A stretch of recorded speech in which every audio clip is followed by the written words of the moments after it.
بسم اللہ الرحمن الرحیم۔ کلاس کیسے ہیں آپ لوگ؟ میں امید کرتا ہوں آپ سب لوگ خیریت سے ہوں گے اپنے اپنے گھروں میں۔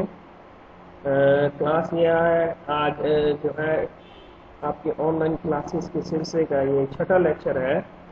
سوری میں ویک ڈیز میں لیکچر اپلوڈ نہیں کر سکا کسی مصروفیت کی وجہ سے۔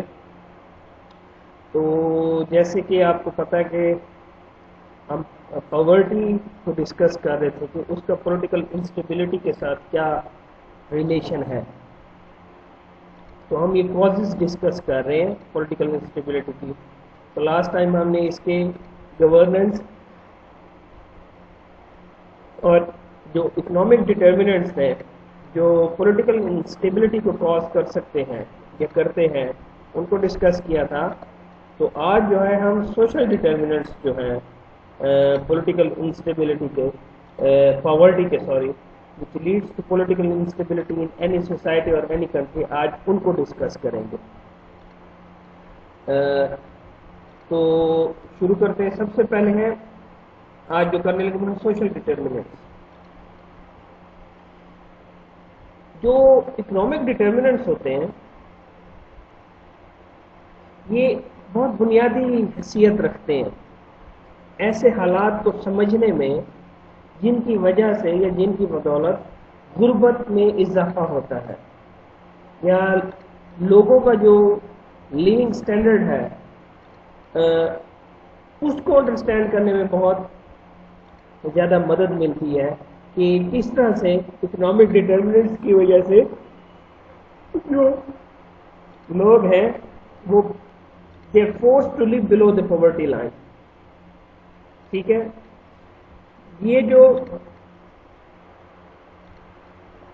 اکنامک ڈٹرمننٹس جو ہم نے لاسٹ ٹائم ڈسکس کیے تو اس میں کیا کیا تھا کہ اگر آپ کی ایکولی گورننس جو ہے وہ اچھی نہیں ہوگی تو اس میں کیا ہوگا کہ بہت بڑا طبقہ جو آپ کی سوسائٹی جو ہے اور ایک چھوٹے سے طبقے کے درمیان پروپورشن بہت بڑھ جاتا ہے کہ پور بہت زیادہ ہو جاتے ہیں اور جو رچ ہیں وہ بہت تھوڑی تعداد میں ہوتے ہیں۔ اور اس کی وجہ سے اس فرق کی وجہ سے اس پروپورشن کی وجہ سے اس کے جو سوشل امپیکٹس ہیں سوسائٹی کے اوپر وہ بہت زیادہ ہوتے ہیں as compare to economic factors.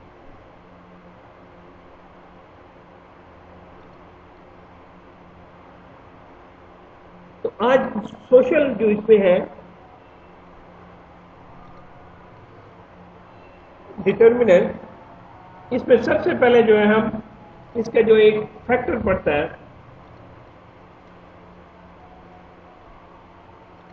جن کو ہم ڈسکس کریں گے آج کے اس لیکچر میں، وہ سب سے پہلا ہے لینڈ ٹینیور سسٹم۔ دیکھو زمین جو ہے کسی بھی زرعی ملک کے اندر ایک بنیادی حیثیت رکھتی ہے۔ اگر آپ کی اکانومی جو ہے وہ ایگریکلچرل بیسڈ ہے اور ظاہری سی بات ہے تو لوگوں کا جو روزگار ہوگا وہ زمینوں کے ساتھ جڑا ہوا ہوگا۔ اگر زمینوں کی منصفانہ تقسیم ہوگی لوگوں کے درمیان تو وہ اپنا ایک بہتر روزگار کما سکتے ہیں۔ اور ایکسیس ٹو لینڈ جو ہے this is a basic factor of production, اور یہ بہت ہی اہم کردار ادا کرتا ہے پاورٹی کو ریڈیوس کرنے میں دیہاتی علاقوں میں۔ ایک اسٹڈی ہوئی 2008 میں کہ ایگریکلچر سینٹر آف پاکستان نے، اس نے کہا کہ پاکستان کے اندر جو ہے جو قابل کاشت رقبہ ہے it is highly unequal distributed among the people of Pakistan۔ اور ایک اور اسٹڈی میں یہ بتایا گیا کہ تقریباً جو 47% ہے فارمز جو ان کا رقبہ ہے وہ 2 ایکڑ سے بھی کم ہے، اور 12% ایسے ہیں، اور یہ ٹوٹل جو ہے کلٹیویٹڈ ایریا جو ہے زرعی رقبہ اس کا 12% بنتا ہے، اور تقریباً 19% جو فارم ہے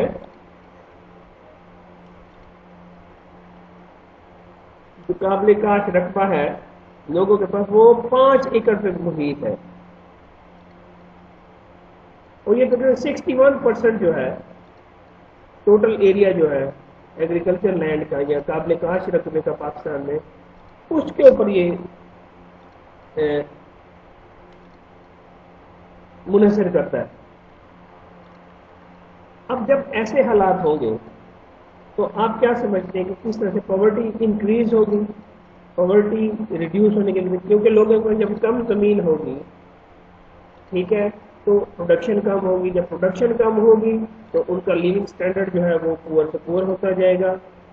اب اگر کچھ آپ دیکھ لیں جو ایگریکلچر لینڈ لارڈ میں 1-2% ہوں گے پاکستان میں، تو 3% ہوں گے جو سینکڑوں ایکڑ اراضی جو ہے اس کے اوپر وہ کرتے ہیں، کاشت کرتے ہیں، اور اس طرح سے ایک ایکسپلائٹیشن کا سلسلہ شروع ہو جاتا ہے کہ امیر امیر تر ہوتا جاتا ہے، غریب غریب تر ہوتا جاتا ہے، اور یہ جو رچ اور پور کی ڈیوائڈ ہے اس میں گیپ پڑتا جاتا ہے۔ اور ہم اپنی سوسائٹی پاکستان میں دیکھیں تو یہ گیپ بہت زیادہ ہے۔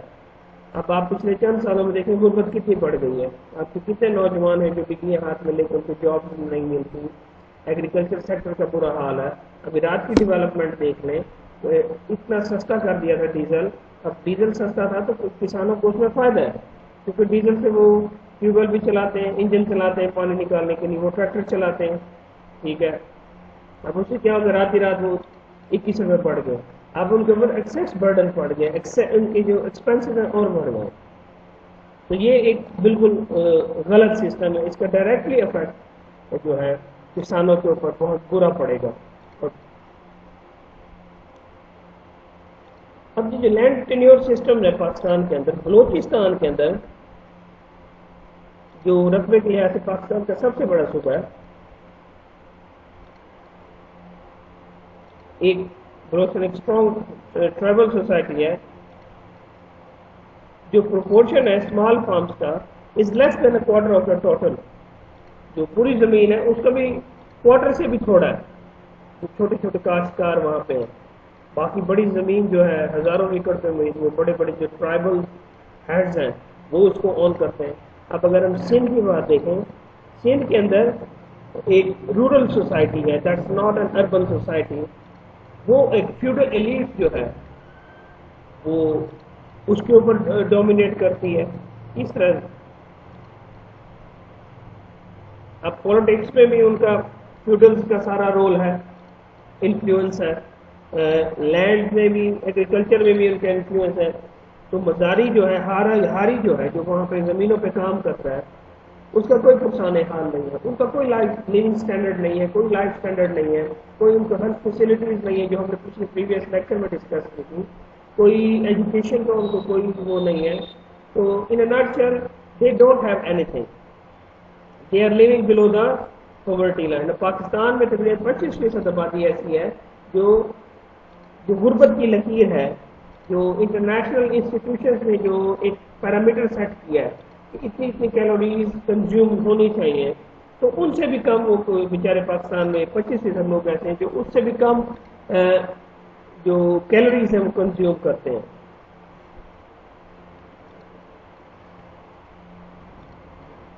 تو ایک تو یہ ہے بچے،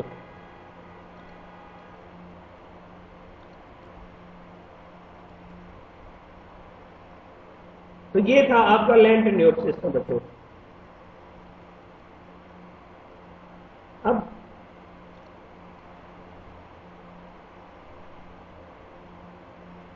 لینڈ اونرشپ جو ہے اس اے کی factor in the development of the society.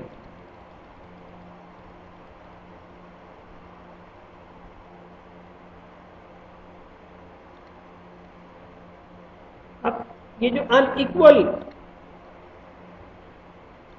Distribution of land ہے، اس کا جو فرق ہے صرف انکم ڈسٹریبیوشن کے اوپر نہیں پڑتا، اس کا امپیکٹ ایگریکلچر پروڈکٹیوٹی کے اوپر بھی بہت زیادہ افیکٹ کرتی ہے.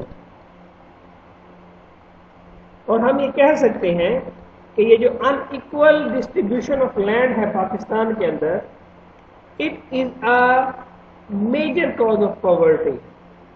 When there will be poverty, there will be political instability. ان کی سب سے بڑی مثال آپ ایسٹ افریقن کنٹریز کو دیکھ لیں، افریقہ کانٹیننٹ کو دیکھ لیں، جہاں پہ خانہ جنگی ہے غربت کی وجہ سے، جہاں پہ ڈفرینٹ وار لارڈز نے اپنے اپنے علاقوں پہ قبضہ کر کے ہزاروں لاکھوں کروڑوں لوگوں کا قتل عام کیا جسٹ ٹو گین ریسورسز، اپنے تاکہ اپنی معاش کو بہتر کر سکے. ٹھیک ہے، تو یہ تھا لینڈ ٹینیور سسٹم. اب اس کے بعد ہے اسٹرکچر آف دا سوسائٹی. اب یہ کنیکٹڈ ہے. جب there will be unequal distribution of land, similarly it intensifies the degree of vulnerability of the poor section of rural society, because the effects of an unequal land distribution is not limited to control over assets.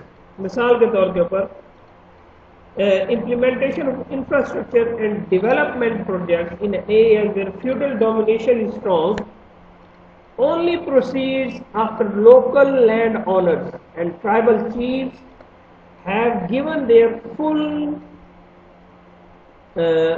concurrence to the activity. کہ جب تک وہ tribal chief land honours جو ہیں اس کو جب تک green signal نہیں دیتے، no projects can be implemented in that rural area. اور پاکستان میں یہی ہے کہ فیوڈل جو ہیں آپ دیکھتے ہیں سندھ میں یا ساؤتھ پنجاب میں، ڈیپ ساؤتھ پنجاب میں چلے جائیں تو اسکول نہیں بننے دیتے. یہ فیوڈلز جو ہیں ان کو بھی ڈر کس چیز کا ہوتا ہے کہ وہ ڈومینیٹ کس چیز کے اوپر کریں گے. اگر یہ لوگ پڑ گئے تو یہ ہمارے مزارے، یہ ہمارے ملازم جو ان کے آگے پیچھے اگر خوش آمدید کرتے ہیں تو وہ کون کرے گا ان کی خوش آمد. تو this is how our society is structured. اب اس میں ایک اور بچوں جو ایک اہم چیز ہے،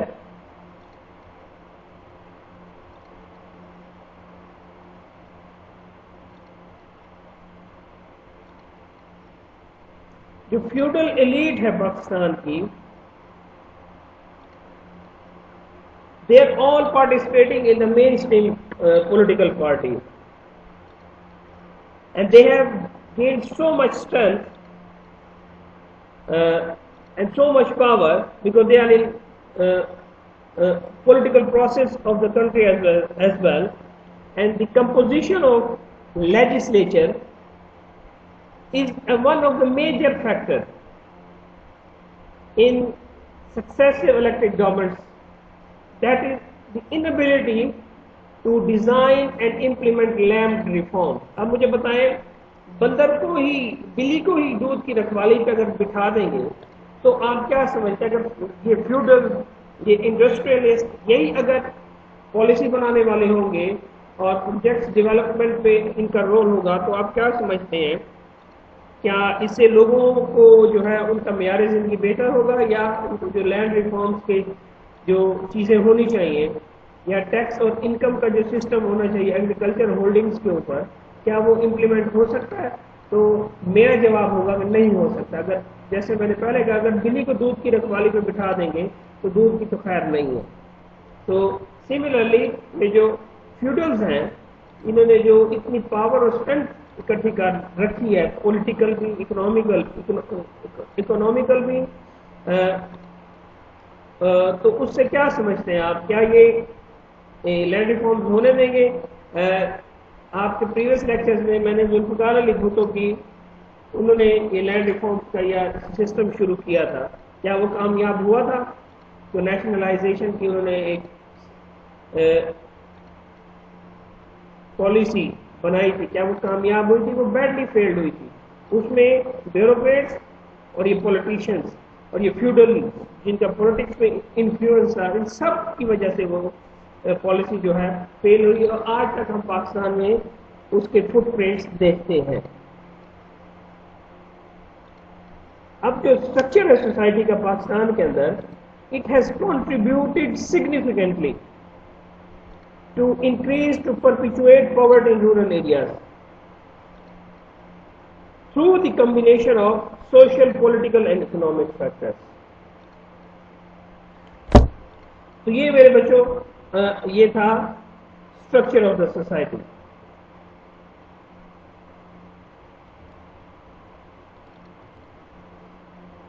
اب اس کے بعد جو تیسرا ایک اہم فیکٹر ہے سوشل ڈٹرمنٹس میں وہ ہے لو لیول آف ہیومن ڈیولپمنٹ. دیکھیں جو اگر آپ یورپ کو دیکھ لیں ان کا سب سے بڑا برا امتیاز کیا ہے؟ انہوں نے لوگوں کے اوپر انویسٹ کیا، لوگوں کے دماغوں کے اوپر انویسٹ کیا. جب انہوں نے ان کے اوپر انویسٹ کیا ہے تو ان کی جو achieve the high level of human development. Human development جو ہے کسی بھی سوسائٹی کے اندر ایک بہت اہم رول پلے کرتی ہے ترقی میں، اس سوسائٹی کی ترقی میں، اس ملک کی ترقی میں.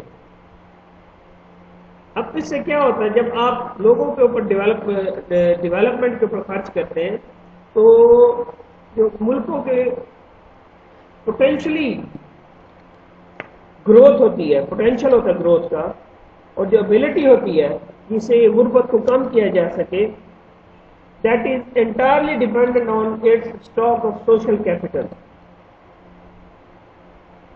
And that social capital is increased by the investment in that sector.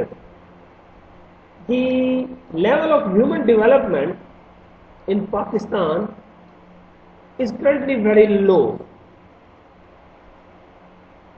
and we can witness during the 1990s that the improvement has taken place, but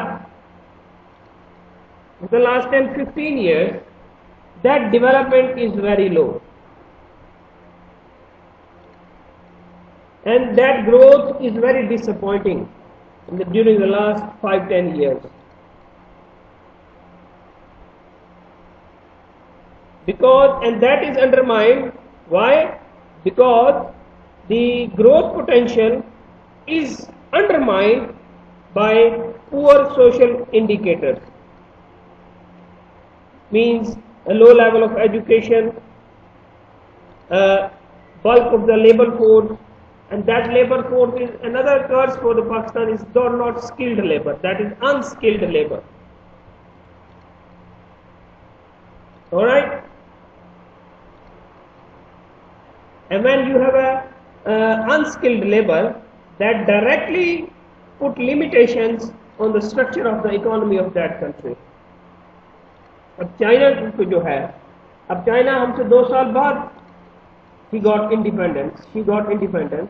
اب آج اس کو جو دیکھیں دنیا کی سب سے اسکلڈ لیبر جو ہے چائنا میں پائی جاتی ہے. And China is going to replace that world order. He will be a super power in next 5-10 years. اب یہ جو آج آپ دیکھ لیں دنیا کی جتنے بھی ملٹی نیشنل کارپوریشنس کے جو اسمبلنگ پلانٹس ہیں، چاہے وہ امریکن ہو، یورپین ہو، جو کچھ بھی ہو، یا چائنا کی اپنی انڈیجنس انڈسٹری ہو، تو وہ سب سے زیادہ انفلوئنس بچوں جو ہے اس کا آپ ان کے پلانٹس جو ہے، اسمبلی پلانٹس جو ہیں آپ چائنا کے اندر دیکھتے ہیں. آپ موبائل ایک ایپل کا یوز کرتے ہیں، ایپل از اے امریکن پروڈکٹ، لیکن آپ دیکھیں تو اس میں اسمبلڈ ان چائنا. اب اس کے پارٹس امریکہ میں بنتے ہیں، اسمبل چائنا میں ہوتے ہیں، کیونکہ لیبر اسکلڈ لیبر ہے، چیپ لیبر ہے. اب اس ملک نے، چائنا کی لیڈرشپ نے اپنی لیبر کو اسکلڈ کیا ہے. اب جب اسکلڈ لیبر ہوگی it will integrate with the global economy. That country's economy will integrate with the global economy. This is what we see in the case of China. اب اس سے پھر آپ کی جب اسکلڈ لیبر ہوگی آپ کی ایکسپورٹس بڑھ جاتی ہیں، آپ کی امپورٹس کم ہو جاتی ہیں، آپ کے ملک کے اندر اتنا آپ کی جو پروڈکٹس ہیں وہ کمپیٹ ہونا شروع کر دیتی ہیں، کمپیٹ کرنا آپ شروع کر دیتے ہیں دنیا کے ساتھ. ٹھیک ہے. اس میں ایک اور جو فیکٹر ہے لو level of human, high population growth rate. اب جب آپ کی پاپولیشن زیادہ ہوگی تو آپ کے پاس فیسلٹیز کم ہوں گی. فیسلٹیز جو ہم نے اکنامک ڈٹرمنٹس میں ڈسکس کی تھی وہ کون سی فیسلٹیز ہیں آپ کے پاس؟ ایجوکیشنل فیسلٹیز، ہیلتھ فیسلٹیز، اور دوسری فیسلٹیز جو کسی بھی ریاست کی ذمہ داری ہوتی ہے اپنے شہریوں کو پہنچانے کی، پھر اس میں پھر وہ they will fuelled by the lack of these facilities if you have a high population growth rate. So this is, and that will be a burden on the GDP growth of that country. That's also a big question. And that population growth is a very important and dangerous social indicator as far as the level of human development is concerned.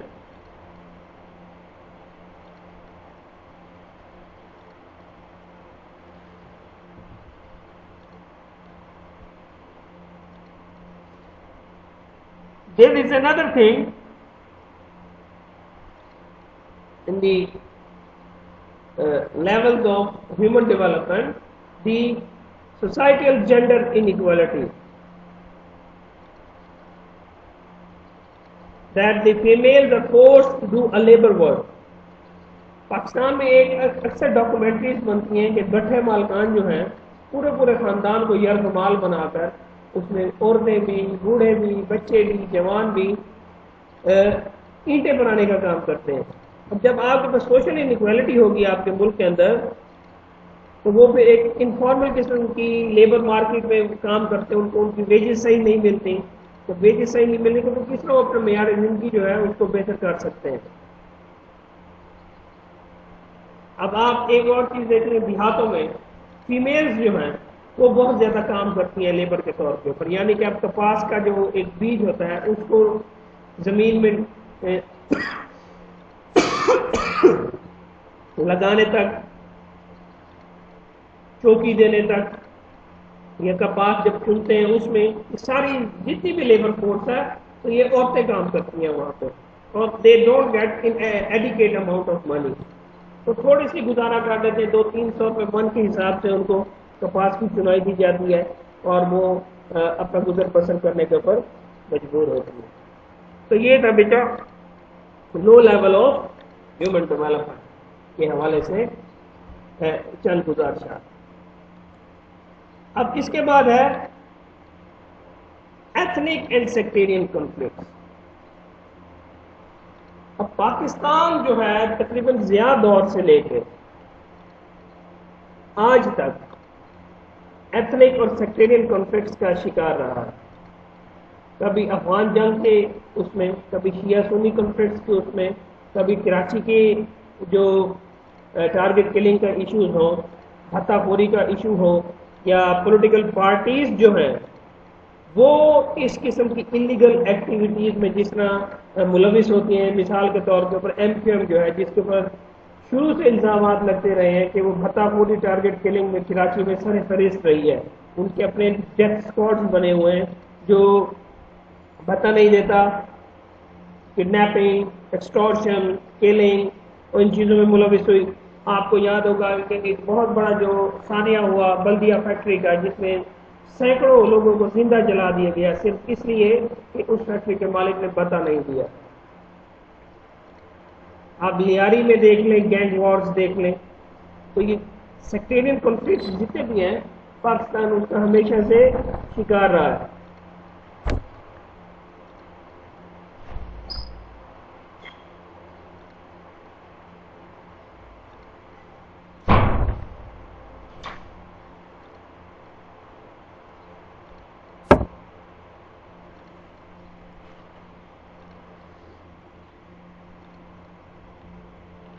اب پاکستان کے case کے اندر یہ جو ethnic اور sectarian conflicts ہیں they are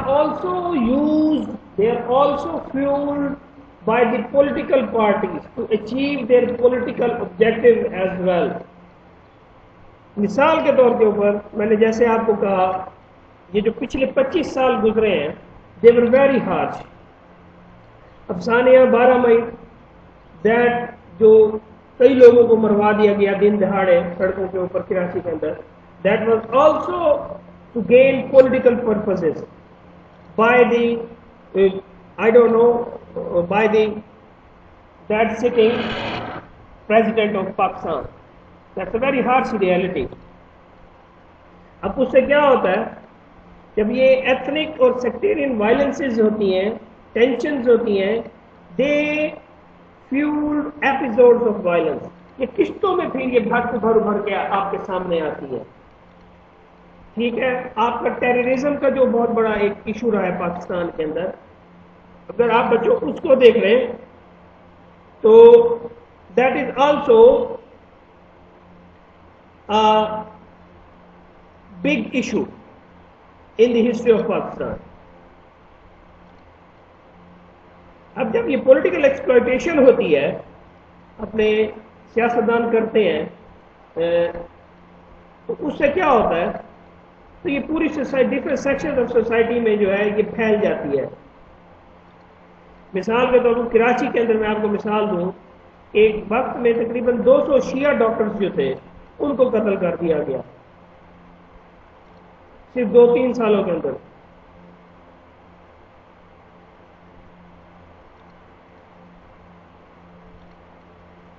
اب پاکستان کے اندر جو ایک پچھلے 10-15 سال میں جو سوسائڈ بامبنگز کا یا ایشو ہوا ہے, it is also backed by different countries as well to create terrorism in Pakistan. I will take the name of India. I will take the name of somehow some fractions of the Afghan government as well, who are also sponsoring terrorism in Pakistan, killings in Pakistan. کہ چرچوں کے اوپر حملے کرائے گئے, مسلم مسالک کی مساجد کے اوپر حملے کرائے گئے, پرومیننٹ جو لوگ تھے ان کو قتل کیا گیا, بم بلاسٹ کیے گئے. بہت جو ہے ایک آگ بھڑکائی گئی پاکستانی سوسائٹی کے اندر ایک ایتھنک سیکٹیرین کانفلکٹس کے نام کے اوپر, شیعہ سنی کے نام کے اوپر, وہابی دیوبندی کے نام کے اوپر, جو یہ کھیل رچایا گیا پاکستان کے اندر. That was very dangerous. And جب اس قسم کے حالات ہوں گے, جب اس قسم کی سچویشنز ہوں گی, تو things will be very worse and critical.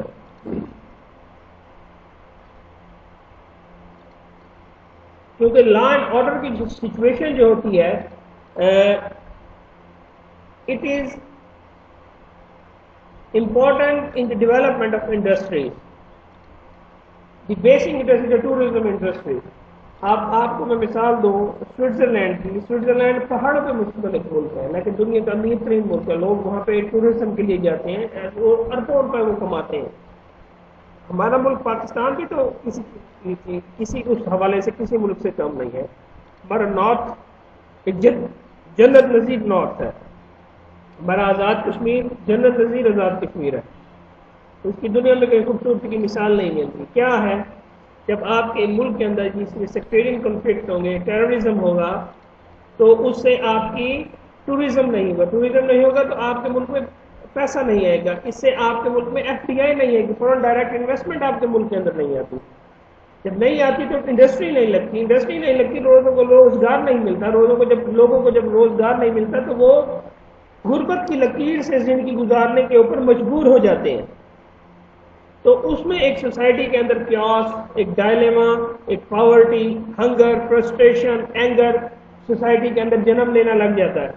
تو لوگوں کے اندر sense of deprivation, sense of جو انفیریورٹی ہے وہ جنم لینا شروع کر دیتا ہے. اور آپ کے ملک کے اندر پھر سیکٹیرین کانفلکٹ, جس میں صومالیہ میں دیکھ لیں, وہ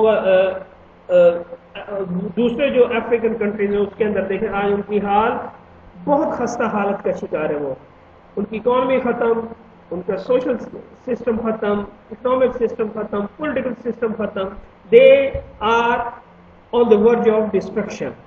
تو مختلف لوگ جو ہیں, جب آپ کے ملک کے اندر اس قسم کی تباہیاں ہوتی ہیں تو پھر اس میں کیا مسئلہ ہوتا ہے بچوں؟ اس میں مسئلہ یہ ہوتا ہے کہ آپ کے ملک کے اوپر آپ کے لوگوں کا کنٹرول نہیں رہتا. باہر سے لوگ آپ کو ڈکٹیٹ کرنا شروع کر دیتے ہیں, آپ اپنی مرضی سے فیصلے نہیں کر سکتے. اب پاکستان میں پاورٹی کی میں نے جتنی بھی ڈسکشن کی ہے, اگر آج دیکھ لیں, کیونکہ ہم قرضوں کے اوپر منحصر کرتی ہے ہماری اکانومی. اب رات پیٹرول کے پیسے اتنے بڑھ گئے ہیں, اب میرا تو نہیں خیال کہ حکومت چاہتی ہوگی، لیکن آپ کے اوپر اتنے پریشرز ہیں اکنامکلی کہ آپ مجبور ہو گئے ہیں اس کا ریٹ بڑھانے کے لیے تاکہ آپ زیادہ سے زیادہ ریونیو اکٹھا کر سکیں. یا اس کی ایک دوسری شکل یہ ہو سکتی ہے جو یہ مافیا بیٹھا ہوا ہے، پیٹرول مافیا، موبل انڈسٹری، تو یہ اس کی ایکسپلائٹیشن ہو سکتی ہے. تو یہ تھا بچوں آج کا آپ کا لیکچر. میں امید کرتا ہوں کہ آپ نے اس کو انجوائے کیا ہوگا، اس کو اچھی طرح سے سنیں، انڈرسٹینڈ کریں، اور اگر کوئی ایشو ہو you are more than welcome to ask.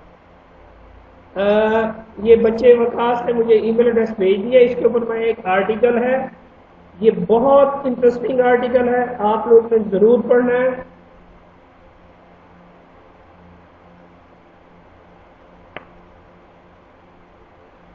آپ کو بہت زیادہ فائدہ دے گی. شکریہ، اللہ حافظ.